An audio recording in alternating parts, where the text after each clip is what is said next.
자, 오늘은 좋은 기도 습관의 강력함이라는 주제로 여러분과 말씀을 좀 나누려고 합니다. 이번 주 금요일에 우리 2박 3일 동안의 장년부 수련회가 있기 때문에 이런 내용을 좀 이렇게 함께 정해 보았어요. 하나님께서 그런 마음을 주셔서 기도에 대한 마음을 나누고 싶어서 이런 주제로 여러분들과 이제 말씀을 나누게 됐습니다. 사실 모든 종교, 모든 미신 이런 어떤 종교적인 그런 모임에는 무엇이 빠지지 않냐면 기도가 빠지지 않죠. 교회에만 기도가 있는 건 아니잖아요. 그렇죠? 뭐 불교든 뭐 어느 종교든 무속신앙에도 다 기도라고 표현하든 아니면 다른 용어를 쓰든지 간에 기도와 같은 그렇죠? 그런 형태가 다 있어요. 그렇죠? 인간들은 그런 종교적인 행사를 할 때 가장 중요하게 여기는 것 중에 하나가 기도의 행위죠.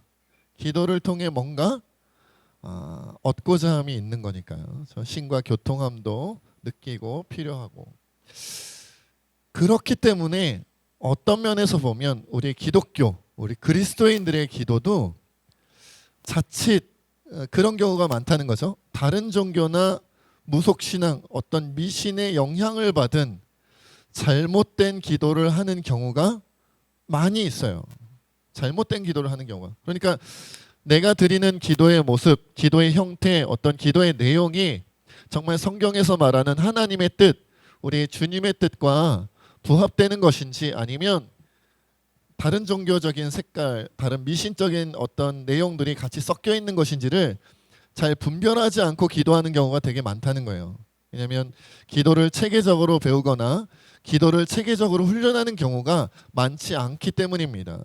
우리가 만약에 100명의 성도가 있다 할지라도 그 100명의 성도들 가운데 기도를 제대로 체계적으로 배우고 그 배운 것들을 그냥 흘려보내는 게 아니라 실제적으로 기도를 구체적으로 훈련하는 경우는 100명 중에 몇 명이나 되겠어요. 그러니까 굉장히 중요한 기도의 행위임에도 불구하고 잘 모르고 제대로 하지 못하거나 잘못하거나 하는 경우가 많이 있다는 거죠. 그래서 오늘을 비롯해서 이번 2박 3일의 장년부 수련회는 제가 그 민영기 목사님의 그 설교 제목을 보니까 첫째 날은 큰 믿음으로 나아가라.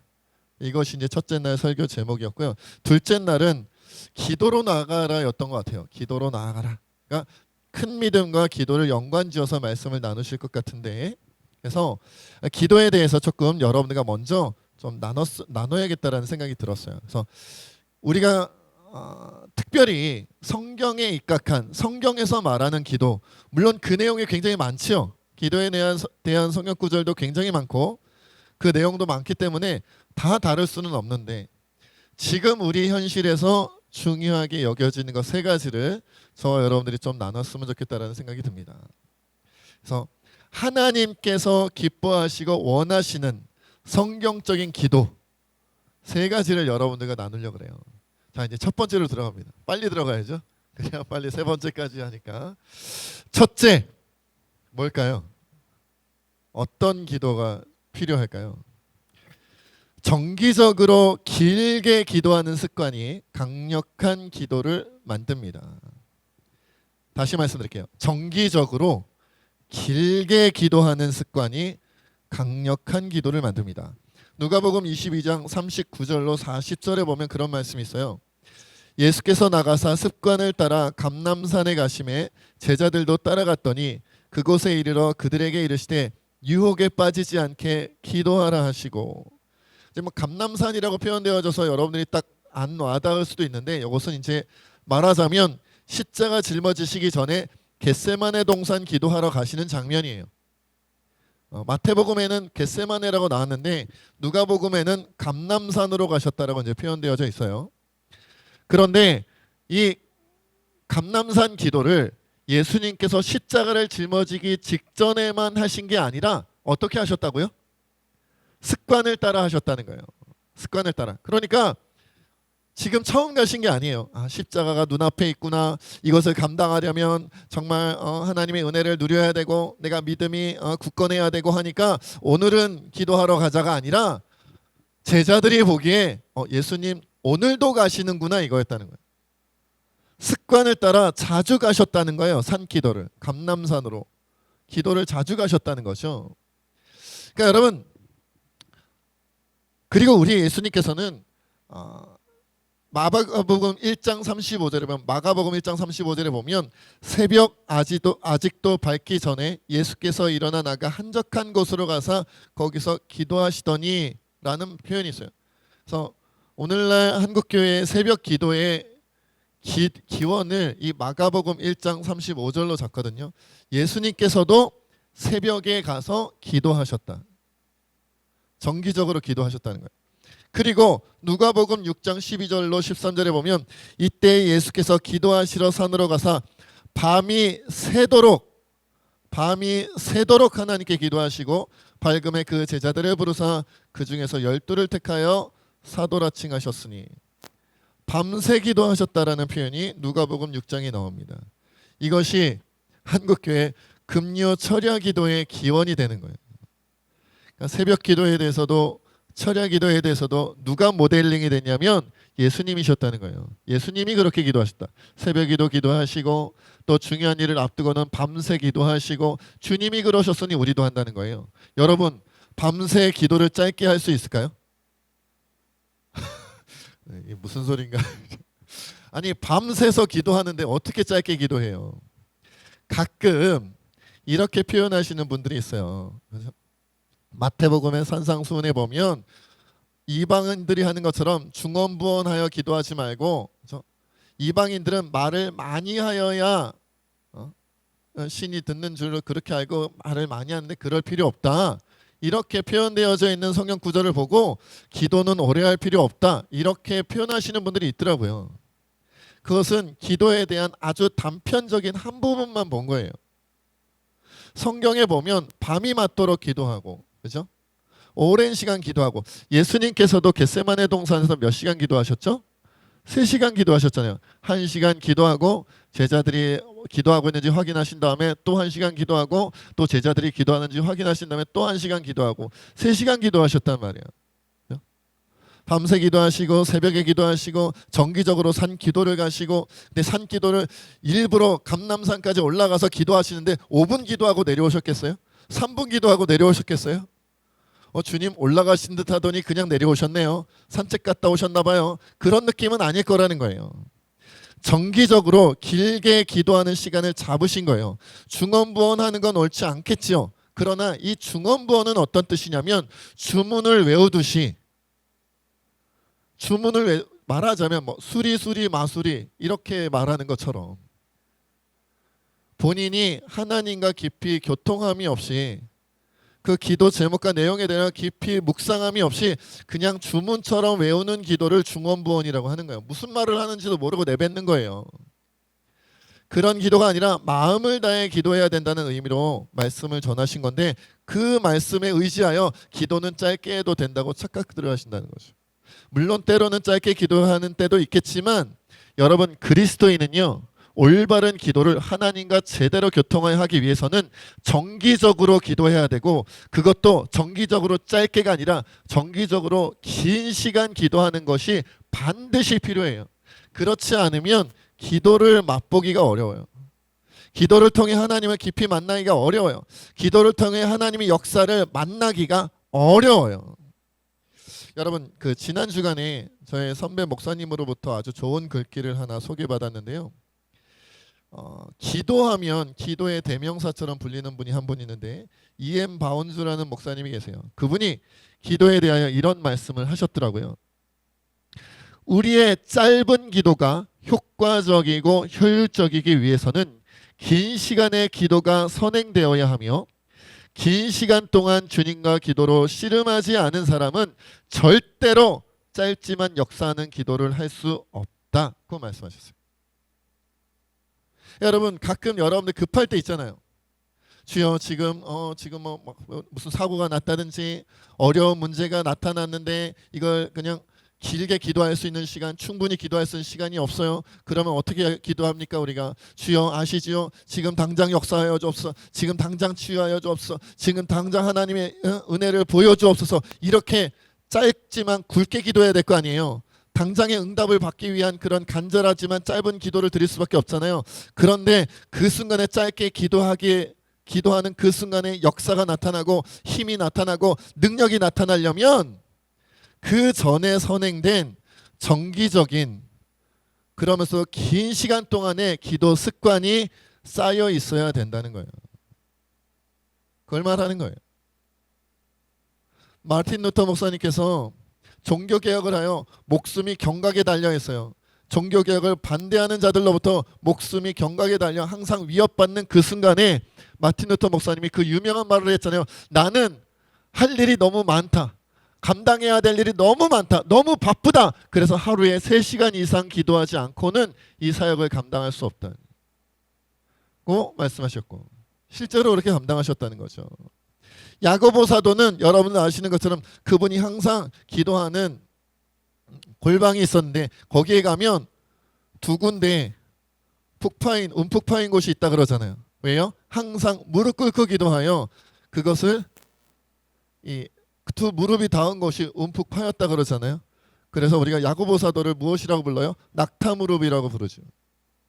낙타무릎이라고 부릅니다. 여러분들도 강력한 하나님의 역사를 체험하고 싶잖아요. 하나님께서 깊이 교통하는 것을 내가 느끼고 싶잖아요. 그러려면 짧고 굵은 한 번의 기도를 위하여 선행되어져 있는 오랜 시간 공들여 하나님을 만나는 길고도 습관적인 정기적인 기도의 생활이 우리에게 반드시 필요하다는 거예요. 반드시 필요하다. 예수님이 기도하실 필요가 있었을까요? 예수님 하나님이신데, 성자 하나님이신데, 아니 본인이 하나님이신데 본인이 본인한테 기도해요. 왜요? 그 순간만큼은 어떻게 된 거예요? 철저하게 연약한 인간의 모습으로 철저히 낮아지시고 자신을 비우셨을 뿐만 아니라 또 하나는 이후의 모든 그리스도인들에게 그리스도인의 기도 습관, 그리스도인의 기도 생활, 그리스도인의 기도 자세를 올바로 가르쳐 주시기 위해 모범을 보이신 거예요. 너희도 나처럼 내가 스승이 되어 너희 발을 씻겨주었으니 너희는 제자 되어 내가 행한 대로 너희도 행하게 하려고 발을 씻기우신 것처럼 내가 행한 대로 너희도 기도하게 하려고 새벽 기도를 하시고, 내가 행한 대로 너희도 기도하게 하려고 밤새워 기도하시고, 내가 행한 대로 너희도 기도하게 하려고 정기적으로 긴 시간 하나님 앞에 기도하는 모습을 보여주셨다는 거예요. 그러니까 여러분, 난 왜 이렇게 기도하는데 기도 생활에 힘이 없고 기도 생활에 능력이 없고 기도 생활에 역사가 없고, 어찌 보면 당연해요. 첫 술에 배부르려 한 거죠. 한 술 떠먹고 왜 배가 안 부른 거야? 안 부르죠. 한 그릇에 다 먹어야 될 거 아니에요. 반찬도 먹어야죠. 한 번 약 먹었다고 병이 다 낫나요? 나을 수 있을 만큼 정기적으로 약을 먹어야 나을 거 아니에요. 그렇죠? 그러니까 정기적으로 길게 기도하는 습관을 들여서 중요한 순간 한 방 있는 기도의 역사를 끌어내야 된다는 거죠. 두 번째로는 골방 기도와 합심 기도는 함께 이루어져야 합니다. 함께 이루어져야 됩니다. 어떤 분들은 골방 기도를 좋아하고 어떤 분들은 합심 기도를 좋아해요. 이게 참 문제예요. 왜요? 한쪽만 좋아한다는 것이. 먼저 골방 기도에 대한 성경 구절을 좀 찾아볼게요. 마태복음 6장 5절로 6절에 보면 이런 말씀이 있습니다. 또 너희는 기도할 때에 외식하는 자와 같이 하지 말라. 그들은 사람에게 보이려고 회당과 큰 거리 어귀에 서서 기도하기를 좋아하느니라. 내가 진실로 너에게 이르노니 그들은 자기 상을 이미 받았느니라. 너는 기도할 때에 너의 골방에 들어가 문을 닫고 은밀한 중에 계신 너의 아버지께 기도하라. 은밀한 중에 보시는 너의 아버지께서 갚으시리라. 갚으시리라. 여러분, 여기서 골방 기도를 하는 가장 큰 이유가 뭐였어요? 다시 읽어드려요. 5절만 다시 읽어드릴게요. 또 너희는 기도할 때에 외식하는 자와 같이 하지 말라. 그들은 사람에게 보이려고 기도하기를 좋아하느니라. 내가 진실로 너희에게 이르노니 그들은 자기 상을 이미 받았느니라. 하늘에서 받을 상이 없다. 여러분, 기도를 10시간, 10,000시간을 해도요, 사람에게 보이려고 내가 이렇게 기도 잘해요. 내가 이렇게 유창하게 기도해요. 내가 방언 기도도 할 줄 알고 내가 예언 기도도 할 줄 알고 막 난리예요. 막 사람에게 보이려고 기도하는 사람은 자기 상을 이미 받았고 하나님이 기뻐하시지 않는다는 거예요. 그래서 골방에 들어가서 기도하라고 한 거예요. 자랑할 생각으로 기도하지 말라는 거죠. 그것 때문에 골방에 들어가라고 말씀하신 건데 골방에서 기도하라 그래서 사람들이랑 모여서 기도하는 건 안 좋은 거야 라고 착각하면 안 된다는 거죠. 착각하면 안 된다. 여러분, 그래서 우리가 기도 잘하시는 분들이 조심해야 되는 것, 신앙생활이라고 해야 될까요? 교회생활 잘하시는 분들이 제일 조심해야 되는 게 자기 얼굴과 이름을 드러내는 거예요. 제가 벌써 여러 번 말씀드렸죠. 기도를 잘해요. 그러면 기도하는 거 꼭 보여주고 싶거든요. 찬양을 잘해요. 그러면 꼭 찬양하는 모습 보여주고 싶거든요. 제가 구제하기를 좋아해요. 그러면 구제하면서 꼭 사진 찍고 싶거든요. 그것도 이게 작은 이렇게 하면은 작은 봉투에다가 이렇게 엑스하면 안 보이니까 막 요즘에 무슨 뭐 어느 교회에서 어느 목사님 어느 장로님이 어느 구제 단체에다가 얼마 기부한다 그러면 아예 그냥 큰 판넬을 만들어 가지고 1,000만 원 1억 이러면서 같이 사진 찍잖아요. 자기를 드러내고 싶어하는, 자기를 드러내려고 하는. 주님은 기뻐하시지 않는다는 거예요. 골방에 들어가라고 한 이유는 기도하는 것을 자랑하기 좋아하는 사람들아, 그렇게 기도하지 말고 하나님과 너가 1대1로 하나님만 너의 기도를 알 수 있도록 하라는 거지. 겸손하게 기도하라는 거지. 진실되게 기도하라는 거지. 만나서 기도하면 안 되라고 말씀하신 게 아니다라는 거예요. 물론 그 밖에도 골방의 기도는 좋은 점들이 몇 가지 있어요. 우선 기도자가 홀로 하나님과 1대1로 만나기 때문에 자랑도 하지 않을 수 있지만 더 은밀한 내용을 기도할 수 있죠. 여러분 다 같이 성도님들과 수요기도회나 금요기도회나 수련회 가서 기도하는데 비밀스러운 기도하실 수 있으세요? 비밀스러운 기도를 할 때는 약간 얼버무리시잖아요. 그렇죠? 제가 누구를 부부싸움을 해가지고 뭐 예를 들어서 제가 했다는 거 아니에요? 저는 뭐 아니에요. 여러분 아니 뭐 자녀를 혼냈는데 막 그렇죠? 자녀랑 투닥투닥했는데 막 서로 막 해서는 안 될 말까지 하면서 싸웠어요. 그러면 그거를 다 같이 막 10명 20명 모인 데서 그걸 그대로 고백하면서 기도하나요? 큰 소리로? 하나님 아버지, 제가 오늘 딸에게 욕을 했는데 뭐라고 욕을 했는데 이런 열려더라 이러면서 욕을 했는데 주님 용서하여 주옵소서. 이렇게 기도하실 수 있나요? 그렇게 못하죠. 그러면 이제 어떻게 해요? 하나님 아버지, 제가 오늘 딸과 관계가 안 좋았는데 뭔가 이 미화시키면서 기도하게 되잖아요. 그런데 골방 기도할 때는 저도 그러거든요. 저도 하나님과 1대1로 골방 기도할 때는 하나님과 나와 단둘이서 기도할 때는 그냥 다 얘기해요. 주님, 제가 이런 일이 있었고 저런 일이 있었고 자질구레한 거 무슨 뭐 그죠? 가장 친한 친구들끼리만 할 수 있을 것 같은 그런 얘기. 아니 친구들한테도 할 수 없는 얘기, 가족들에게도 할 수 없는 얘기 저는 하나님께 해요. 골방에서는. 왜? 어차피 하나님과 나만 아는 건데 뭐. 그렇죠? 그러니까 CCTV도 없죠. 그러니까 그냥 다 아는 거예요. 다 고백하는 거예요. 골방 기도는 그런 장점이 있어요. 하나님과 정말 은밀한 것까지 다 나눌 수 있다는. 다 나눌 수 있다. 하나님께 속상한 것도 이렇게 제가 금요기도회 때나 수요기도회 때나 수련회 때 기도할 때는요, 하나님께 기분 나쁜 거 저는 기도 안 해요. 왜? 성도님들이 보시잖아요. 어머, 이양수 목사님이 하나님께 이렇게 불평하더라? 그런 소리 할 거 아니에요. 언제예요? 골방 기도 때 하는 거죠. 하나님 솔직히 진짜 섭섭했어요. 막 이런 거. 솔직히 그때 기분 나빴어요. 하나님 왜 그러셨어요? 막 이런 거. 골방 기도의 장점입니다. 그래서 골방 기도는요, 하나님과 깊이 있게 만나며 교통할 수 있게 만들어요. 골방 기도가 꼭 필요해요. 그러니까 교회에서만 무슨 정해진 시간 수요 기도회나 금요 기도회나 무슨 수련회나 부흥회 때 그때만 와서 기도하시면 이런 기도를 못 해요. 이런 깊이 있는 하나님과 1대1의 만남을 못 누려요. 그러니까 매일의 골방 기도가 있어야 되는 거예요. 매일에. 가족들도 들어오지 않고 친구도 없고 아무도 없이 나와 하나님과 1대1로 만나는 시간이 매일 있어야 된다는 거죠. 이어서 그리고 합심기도에 대한 구절도 있지요. 마태복음 18장 19절로 20절에 보면 진실로 다시 너희에게 이르노니 너희 중에 두 사람이 땅에서 합심하여 무엇이든지 구하면 하늘에 계신 내 아버지께서 그들을 위하여 이루게 하시리라. 두세 사람이 내 이름으로 모인 곳에는 나도 그들 중에 있느니라고 주님이 말씀하셨어요. 여러분, 혼자 기도하면 하나님께서는 위에서 이루어지게 하시지 않나요?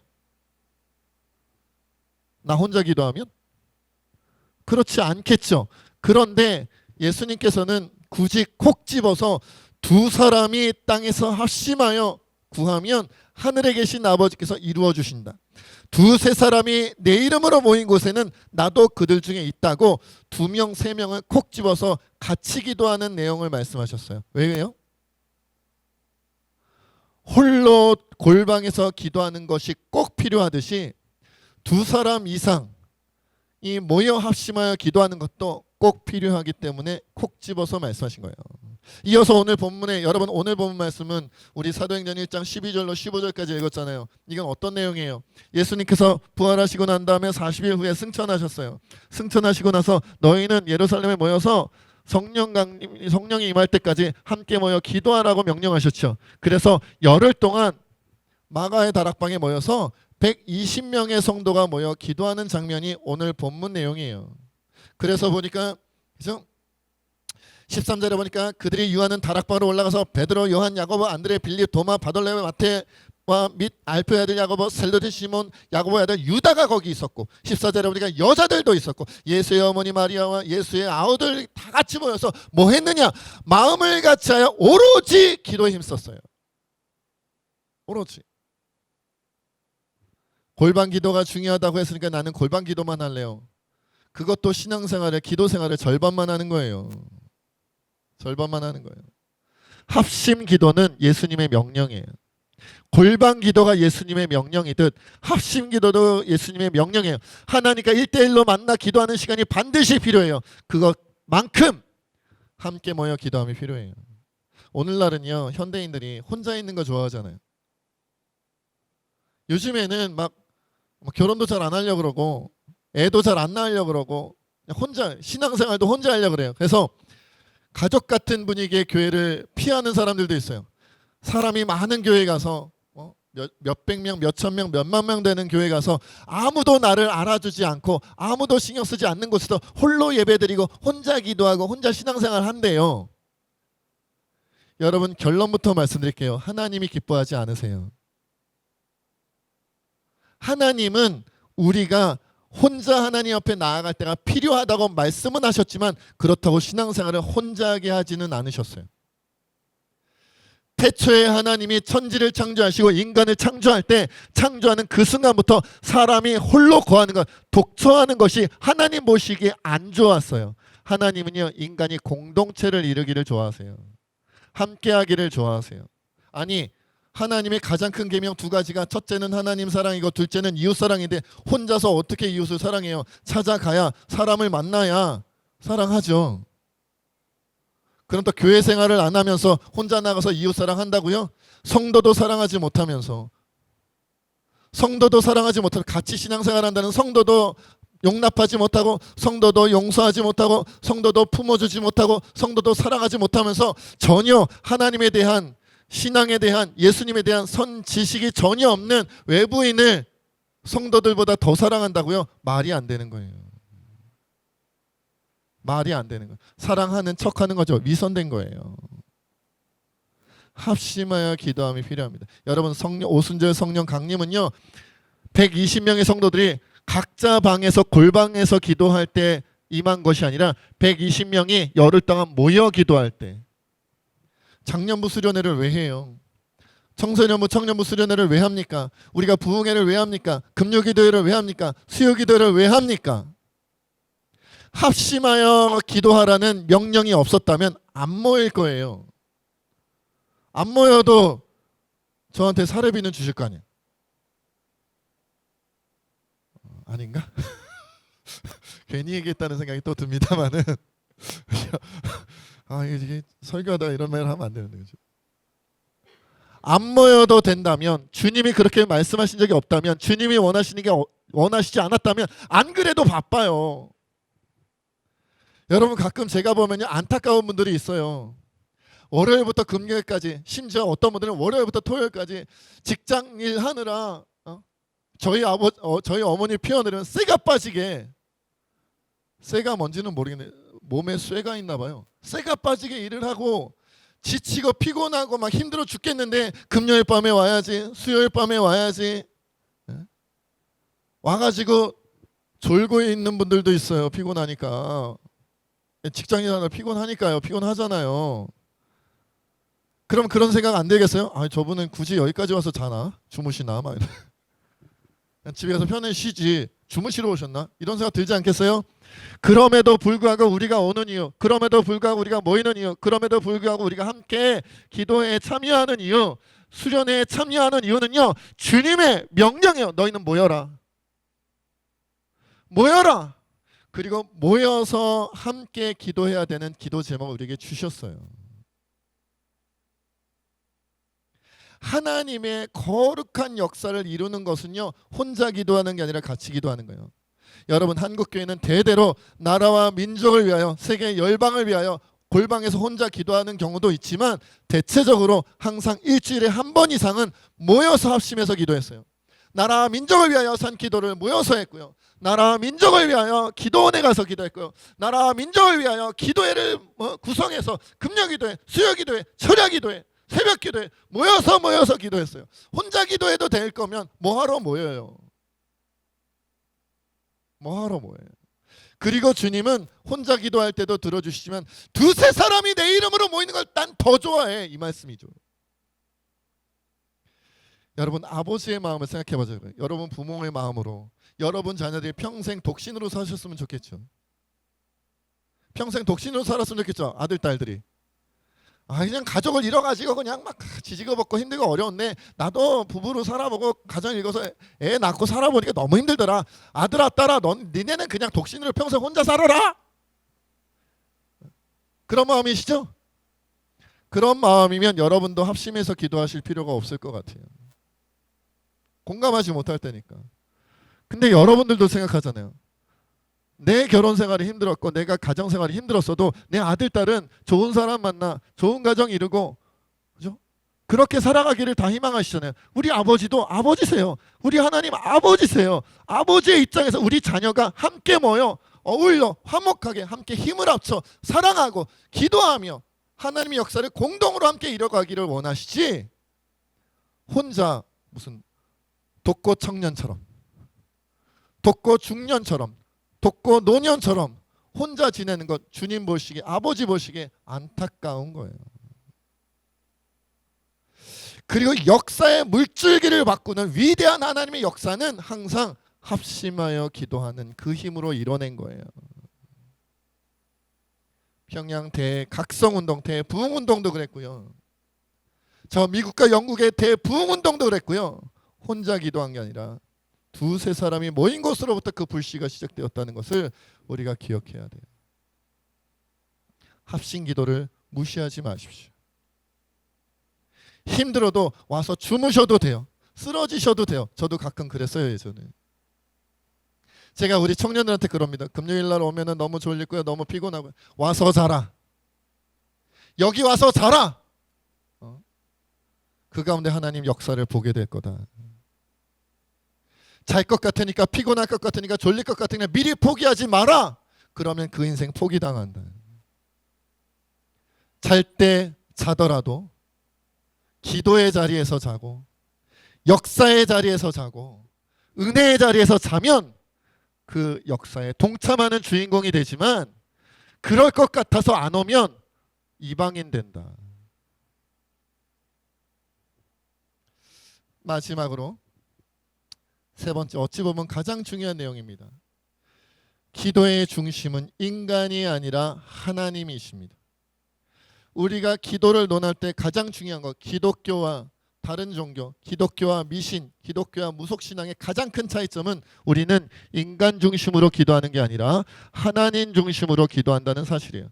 여러분 마태복음 6장 31절로 33절에 보면 이런 말씀이 있어요. 그러므로 염려하여 이르기를 무엇을 먹을까, 무엇을 마실까, 무엇을 입을까 하지 말라. 이는 다 이방인들이 구하는 것이라. 너희 하늘 아버지께서 이 모든 것이 너에게 있어야 할 줄을 아시느니라. 그런즉 너희는 먼저 그의 나라와 그의 의를 구하라. 그리하면 이 모든 것을 너희에게 더하시리라. 그렇죠. 여러분 뭐 먹을까 기도하지 말래요. 뭐 마실까 기도하지 말래요. 뭐 입을까 기도하지 말래요. 그러니까 요 세 가지만 안 하면 나머지는 다 해도 되는 거죠? 아니요. 내게 필요한 거 기도할 필요 없다는 거예요. 주님 나에게 돈이 필요해요. 지금 나에게 뭐가 필요해요. 뭐가 필요 집이 필요하고 뭐가 필요하고 얘기할 필요가 없대요. 왜냐하면 그건 이방인들이 구하는 거래요. 여기서 말하는 이방인은 외국인을 말하는 게 아니라 하나님을 모르는 자예요. 예수님을 모르는 자, 신앙이 없는 자를 이방인이라고 부른 거예요. 내게 필요한 걸 달라고 기도하는 것은 다른 종교에서 하는 거야. 기독교는 그런 거 기도 안 해 라고 주님이 말씀하시고, 그럼 뭘 기도하는데요? 먼저 하나님의 나라와 하나님의 의, 하나님의 뜻, 하나님의 원하시는 바, 그걸 기도하면 나머지는 자동으로 온다. 배고프니까 먹을 것 주세요 기도가 아니라 배고픈 가운데 하나님의 역사를 위해 기도하면 주님이 내 배를 채워주신다라는 거예요. 근데 이게 거꾸로 되면 우리는 기독교의 기도, 올바른 성경적인 기도가 아니라 이방인의 기도를 하면서 하나님께 안 준다고 떼쓰는 것과 똑같은 거예요. 예수님은 이쪽 오른쪽에 계신데 왼쪽에 부처님에 대다 대고 기도하면서 예수님께 달라고 하는 거죠. 아니요. 우리의 시야를 다른 종교의 신이 아니라 예수님께로, 하나님께로 고개를 돌려 목표 설정을 정확하게 하고 기도를 해야 돼요. 그게 뭐예요? 그의 나라와 그의 의, 하나님의 뜻을 구하는 거예요. 그러면 나머지는 자동으로 제가 제일 싫어하는 한국교회 전통 중에 하나가 그거예요. 고3 기도회. 고3 수험생 기도회. 제일 나빠요. 만약 고3 기도회의 은혜로 말미암아 대학에 붙은 사람이 많아지면 다 교회에 올 겁니다. 수험생 엄마 아빠는. 그러면 대학교 정원을 엄청나게 늘려야 돼요. 미어 터지겠죠. 그리고 대학에 입학한 순간 싹 빠져나가겠죠. 왜? 하나님의 뜻을 구한 게 아니라 인간의 소원을 구했고 목표 달성이 끝났으니까. 그러나 하나님의 뜻을 구하는 자는요, 죽도록 평생 달려가야 돼요. 왜? 하나님의 뜻이 계속 이어지니까. 여러분 자녀를 키울 때 나는 우리 아들이 초등학교를 졸업했으면 좋겠어. 그게 인생의 목표면 여러분 자녀가 초등학교를 졸업할 때 이제 내보내셔야 돼요. 아들아, 딸아, 나는 너를 다 키웠다. 내가 부모가 됐을 때 너에게 품은 뜻은 초등학교 졸업이었다. 잘 가라. 빠이, 굿바이. 네가 굶든지 살든지 그건 네 몫이다. 하겠죠. 그러나 그런 부모는 세상에 한 명도 없어요. 여러분 부모는 언제까지 부모예요? 돌아가실 때까지 부모죠. 나이 80, 90이 된 부모님이요, 나이 60, 70이 된 아들한테 뭐라 그런다고요? 차 조심해라 얘들. 나쁜 친구 사귀지 말고 돈 흘리고 다니지 마라. 막 이런 거 얘기한단 말이에요. 어른이 볼 때, 부모님이 볼 때는 자기 자녀가 60, 70이 돼도 그냥 애예요, 애. 여러분 우리 하나님과 평생 가는 것이 여기까지만이 아니에요. 대학교만 들어가면 하나님께 기도하지 않을 거 아니잖아요. 취업만 하면 하나님은 안 찾아도 되는 거 아니잖아요. 우리는 평생 하나님께 가는 건데, 하나님과 동행하는 건데, 우리 하나님의 목표는 우리가 대학 들어가는 게 아니고, 우리 하나님의 목표는 우리가 취업하는 게 아니고, 우리 하나님의 목표는 이 세상 어떤 소원을 이루는 게 아니라 하나님께서 우리에게 품으시는 목표는 위대한 하나님의 사람이에요. 비록 우리는 우리 자신을 볼 때 별 볼 일 없어 보일지라도, 아무런 의미 없이 살아가는 것처럼 보일지라도 그 속에서 위대한 하나님의 사람을 하나님은 꿈꾸세요. 라이프웨이 리서치라는 미국 개신교 목회자들이 지난해, 작년이죠. 작년 9월 1일부터 29일까지 1000명을 대상으로 전화 설문조사를 했대요. 미국 목회자들 1000명이 오늘날의 우상은 어떤 것이 있느냐, 이걸 가지고 조사를 한 거예요. 그런데 67%의 목회자가 가장 큰 우상으로 무엇을 삼았는 줄 아세요? 1위가 안락함. 그냥 현상 유지가 가장 큰 우상이라는 거예요. 이 정도면 됐어요. 2위가 뭐냐? 미래 보장. 재밌죠? 내 미래가 안정적으로 살 수 있다면 그거면 됐어. 이게 우상으로 봤다는 거예요. 3위는 돈, 4위는 다른 사람의 인정하는 것, 인정받는 것으로 꼽았대요. 안락하기를 원하고 미래가 보장되기를 원하고 돈을 원하고 다른 사람이 나를 인정해 주기 원하고 다 인간들이 원하는 거예요. 욕심이에요. 소욕이에요. 하나님은요 우리에게 안락함을 주시는 것이 아니라는 거예요. 하나님은요 우리에게 미래를 보장해 주신 우리 식으로 우리가 원하는 바대로 미래를 보장하시는 게 아니라는 거예요. 하나님은 우리에게 돈을 보장해 주시는 분이 아니고 하나님은 우리에게 다른 사람에게 인정받는 삶을 원하시는 게 아니다라는 거예요. 우리 하나님이 원하시는 것은 뭐겠어요? 하나님 사랑하고 이웃을 사랑하며 하나님의 뜻을 이 땅 가운데 펼치기 원하시는 거예요. 그것이 우리에게 기쁨이 되기를. 이엔 바운즈 목사님의 이야기로 설교를 마무리 지으려고 합니다. 하나님은 기도에 응답하시기 위해 한 사람 안에 있는 모든 것을 원하시며 마땅히 그 모든 것을 소유하셔야 한다. 하나님은 한 사람에 대한 그분의 목적과 계획을 실행하시기 위해 그 사람의 마음을 통째로 소유하셔야 한다. 두 마음을 품은 사람은 지원할 자격이 없다. 이리저리 마음이 흔들리는 사람은 하나님께 사용될 수 없다. 기도는 하나님께 나의 전부를 드리는 거다라는 거예요.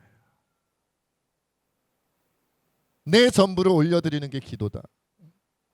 하나님 아직도 내가 가지고 있는 내가 오른팔을 여전히 내가 소유하고 있네요. 내 왼팔을 여전히 내가 소유하고 있네요. 내 집을, 내 돈을, 내 가족을 아직도 내가 붙들고 있네요. 하나님께 맡기길 원해요. 잘 안 되니까 날 도와주세요. 이게 진정한 기도의 출발이다라는 거예요.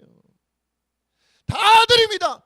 나를 부인하고 자기 십자가를 지고 주님 쫓아가겠습니다. 잘 안 돼요. 내 능력으로 안 돼요. 나는 그럴 만한 마음이 없어요. 난 이렇게 악해요. 선하지 않아요. 그러니 도와주세요. 이게 기도라는 거예요. 그럴 때 하나님이 그 사람을 통째로 소유하시고 그 사람을 향한 모든 그분의 하나님의 목적과 계획을 이루어 주신다. 오늘 이 시간 그렇게 기도하기를 원합니다. 하나님의 나를 향한 모든 목적과 계획이 다 이루어지는 그런 삶이 얼마나 복될까요? 하나님이 원하셨지만 이양수 목사한테는 10%밖에 못 이뤘구나. 왜? 믿음이 없어서. 아무개 장로에게는 20%밖에 못 이뤘구나. 왜? 그가 기도하지 않아서.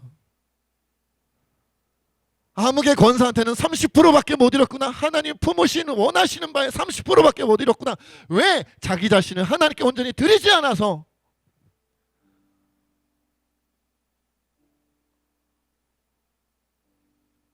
어떤 사람은 하나님께서 품으신 그 인생에 품으신 모든 계획과 목적을 다 이루었다. 비록 그는 가진 것이 많지 않았을지라도 자기를 부인하고 자기 십자가를 지고 나 예수 그리스도를 쫓아왔기 때문이다. 우리 시간 주님 나를 온전히 비우고 주님 따라가게 하옵소서. 나의 기도 생활이 그런 생활이 되게 하여 주옵소서. 나의 목표와 예수 그리스도와 하나님의 목적과 계획을 이루는 것이 되게 하옵소서. 우리 함께 기도하겠습니다. 아버지 하나님 우리가 주님의 번제를 기도하며 나가기를 원합니다.